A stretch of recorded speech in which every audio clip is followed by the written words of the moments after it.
Google employees are so fed up with the lack of progress hiring women and minorities, they're taking matters into their own hands. At tomorrow's shareholders meeting, a Google staffer will pitch a plan to tie executive compensation to diversity goals. It comes as a new report shows there may actually be fewer Latinos and African Americans in the tech industry compared to 5 years ago. KPIX 5's Len Ramirez explains why part of the problem may be diversity fatigue.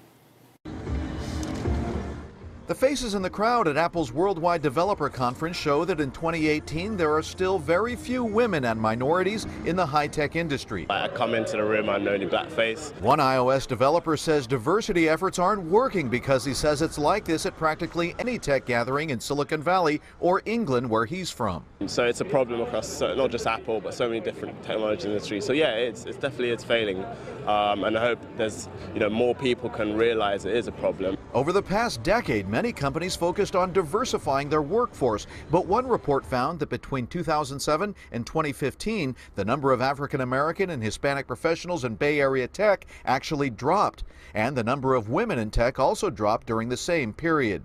Now, a new survey from software developer Atlassian shows individual participation in diversity programs is also declining due to what the report calls diversity fatigue. By saying that there's diversity fatigue, what you're doing is saying, I'm sorry, I can't solve this problem, and I don't believe that we as a community should ever do that. We can't give up. Protima Pandey is the director of Santa Clara County's Office of Women's Policy. She says companies should throw out their diversity programs if they aren't working and find something that does. I can FaceTime my mother in India in a second. We've solved that problem. We can't solve the problem of having more women in the workplace. I'm the co-founder of the in-house company.